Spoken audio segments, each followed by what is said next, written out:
Olá, aqui é a Isa Minatel, tamo junto, mais um dia de Chá Comigo, que eu leio pra você. Se tiver na correria, só dá o play e vai, mas se tiver com tempo, faz um chazinho, escuta essa leitura do que sobra do Príncipe Harry, parte 2 do livro, capítulo 53. Vamos junto? Fui o primeiro no meu esquadrão a puxar o gatilho em combate. Eu me lembro dessa noite tão bem quanto qualquer outra da minha vida. Estávamos na barraca de altíssima prontidão. O telefone vermelho tocou. Todos corremos para a aeronave. Dave e eu fizemos as verificações pré-voo às pressas. Colhi os detalhes da missão. Um dos postos de controle mais próximos de Bastion estava sob o fogo de armas leves. Precisávamos chegar lá o mais rápido possível e descobrir de onde vinham os tiros. Decolamos, passamos rente ao muro, entramos na vertical, subimos 460 metros. Instantes depois, vi o alvo com meu binóculo de visão noturna. Ali! 8 pontos ativos a 8 quilômetros de distância. Manchas térmicas que deixavam o local onde tinha sido o contato. Dave disse, só podem ser eles. Não tem nenhuma tropa amiga patrulhando aqui. Ainda mais a esta hora. Vamos garantir. Confirmar que não tem nenhuma patrulha além do muro. Liguei para o J-Tech. Confirmado, não havia patrulha. Sobrevoamos os 8 pontos. Eles se dividiram logo em 2 grupos de 4. Com um espaçamento regular, aos poucos percorriam uma trilha. Aquela era a nossa tática de patrulha. Estariam nos imitando?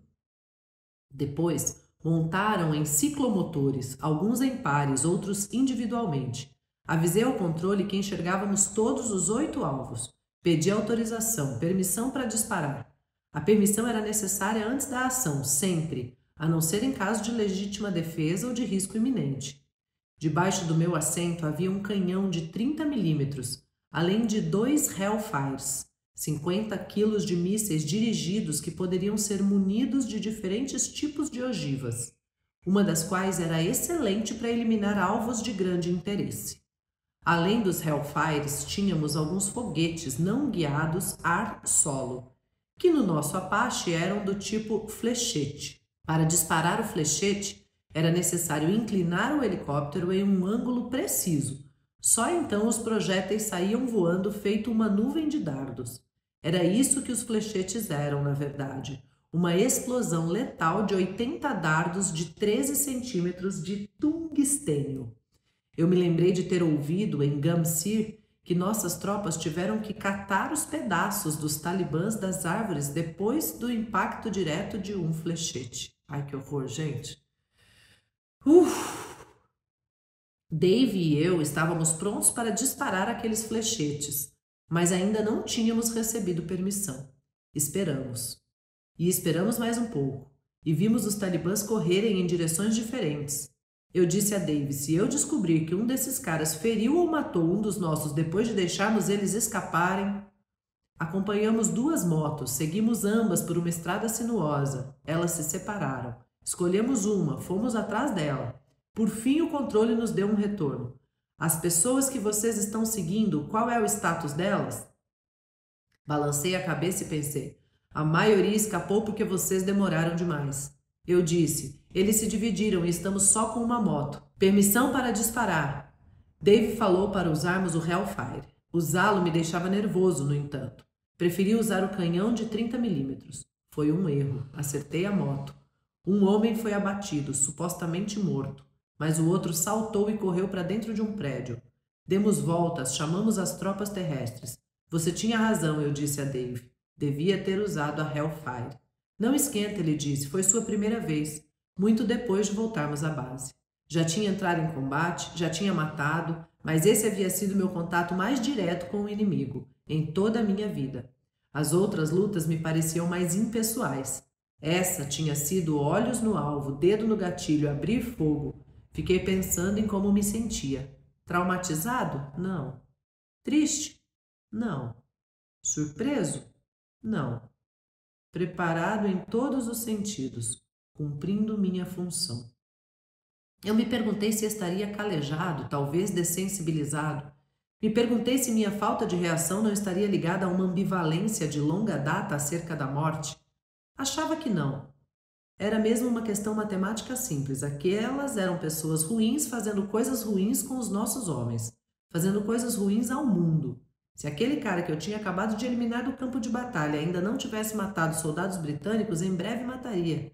Eliminá-lo era salvar vidas britânicas, poupar famílias britânicas. Eliminá-lo significava menos jovens, homens e mulheres enfaixados que nem múmias e despachados para casa em leitos hospitalares, como os garotos do meu avião 4 anos antes, ou os homens e mulheres feridos que eu tinha visitado em Selly Oak e em outros hospitais, ou a equipe valente com quem eu tinha marchado até o Polo Norte.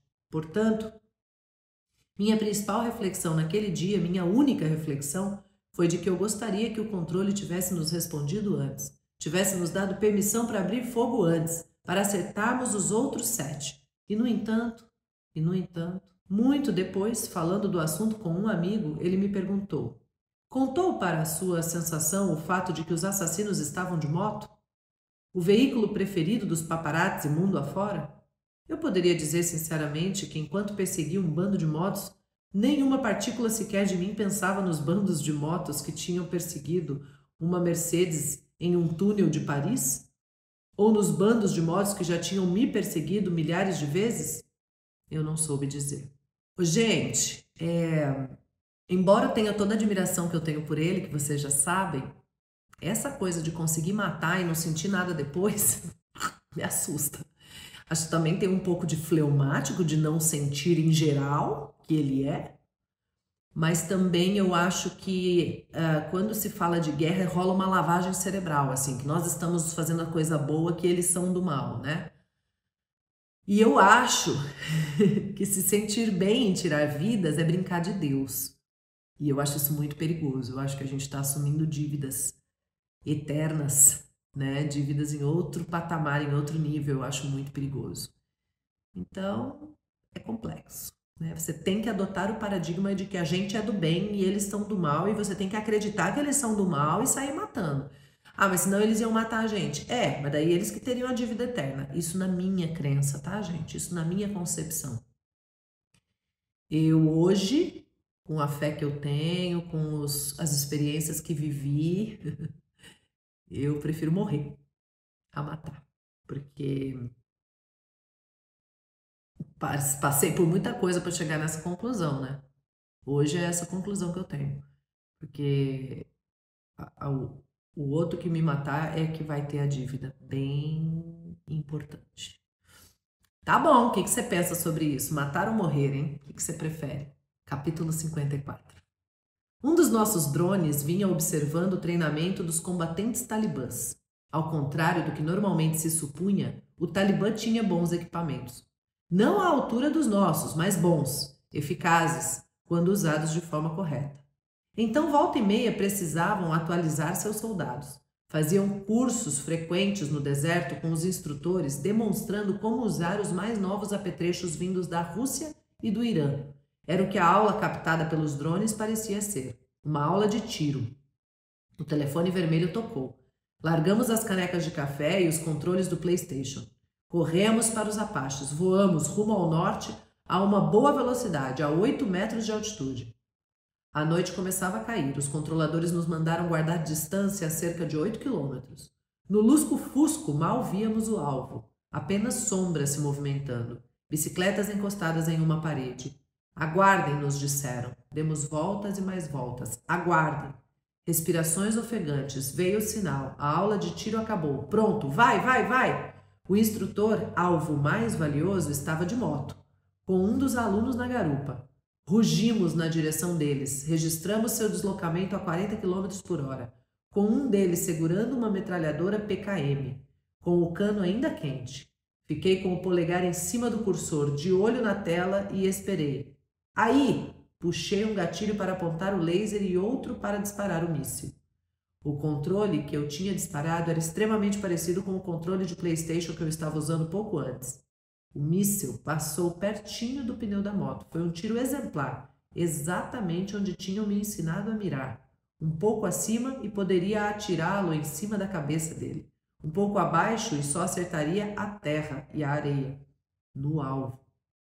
Em seguida, usei a 30 milímetros. Onde antes estava a moto, havia agora uma nuvem de fumaça e chamas. Muito bem, disse Dave. Voltamos ao acampamento, avaliamos o vídeo. Tiro perfeito. Jogamos mais PlayStation. Fomos dormir cedo. Ai, que frieza! Jesus toma conta! Agora, por outro lado, se você fala numa lavagem cerebral desse cara para matar Talibã, imagina o tamanho da lavagem cerebral que é feita nos talibãs, né? Naquela galera que joga avião na Torre Gêmeas, né? É doideira. Também se não tiver uns com lavagem cerebral do lado de cá pra dar jeito nesses, eles acabam com o mundo, será? Não sei. Pra pensar, né? Pra pensar. Capítulo 55. É difícil ser preciso usando Hellfires. Apaches voam a uma velocidade tão gigantesca que fica complicado ter uma mira firme. Complicado para algumas pessoas, pelo menos. Eu desenvolvi uma precisão infinitesimal, como se estivesse jogando dardos em um pub. Meus alvos também se movimentavam com rapidez. A moto mais veloz que acertei estava a 50 km por hora. O motorista, um comandante talibã que vinha pedindo que abrissem fogo contra nossas tropas o dia inteiro, estava acocorado sobre o guidão, olhando para trás enquanto o perseguíamos. De propósito, corria no meio de povoados, usando civis para se proteger. Velhos e crianças eram apenas acessórios para ele. Nossas janelas de oportunidade eram aqueles períodos de 1 minuto em que ele estava entre um povoado e outro. Eu me lembro de Dave bradar. Você tem 200 metros até a área proibida, ou seja, 200 metros até o comandante talibã se esconder atrás de outra criança. Ouvi Dave de novo. Tem árvores à esquerda, parede à direita, câmbio. Dave posicionou o helicóptero, desceu a 600 pés. É agora! Disparei. O Hellfire explodiu a moto, que voou pelos ares de um bosque. Dave sobrevoou as árvores e, em meio às plumas de fumaça, vimos uma bola de fogo e a moto, mas não um cadáver. Eu estava pronto para usar a 30 milímetros, varrer a área, mas não via nada ao que acertar. Demos voltas e mais voltas. Estava ficando nervoso. Ele escapou, amigo? Aí está ele, a 15 metros da moto. Corpo no chão. Confirmado. Fomos embora. Capítulo 56. 3 vezes fomos chamados ao mesmo lugar abandonado, uma série de bunkers que davam para uma rodovia movimentada. Tínhamos informações de que os combatentes talibãs viviam se reunindo ali. Chegavam em 3 carros calhambeques portando lança-granadas e metralhadoras. Se posicionavam e esperavam os caminhões surgirem na estrada. Os controladores já os tinham visto explodirem pelo menos um comboio.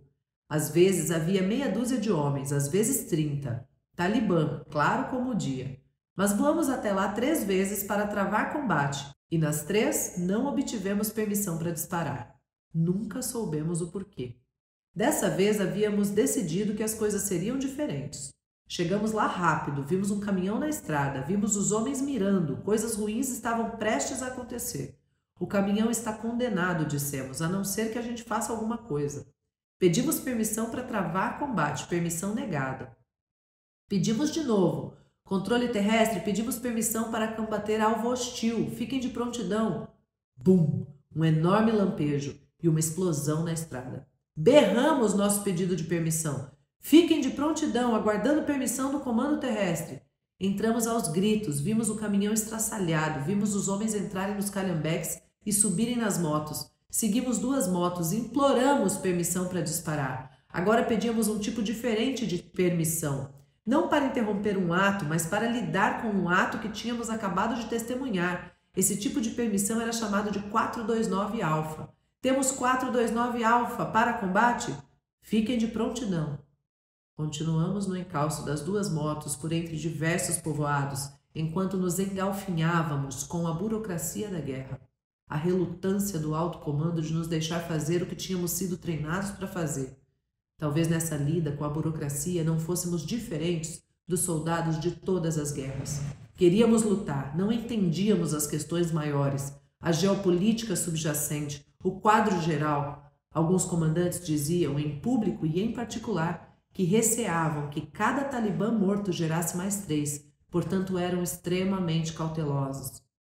Às vezes, a nossa impressão era de que os comandantes tinham razão. Estávamos criando mais talibãs, mas devia existir uma resposta melhor do que ficar ali, ao lado, enquanto inocentes eram massacrados. 5 minutos viraram 10, que viraram 20. Nunca obtivemos permissão. E aqui, né, acho que dá pra gente pensar muita coisa na vida, né? Nas burocracias, fisicamente, propriamente ditas, e talvez metafísica, né? Indo para a parte emocional, o tanto de vezes que a gente fica esperando permissão para fazer alguma coisa. Às vezes, nas nossas guerras particulares, a gente mesmo pode se dar permissão, né? Faz sentido para você? Pensou alguma coisa aí na sua vida? Deixa nos comentários. Lembra de se inscrever no canal, porque aqui é assim. Chá comigo, que eu leio para você. Um beijo, gratidão sem limites e até a próxima. Tchau!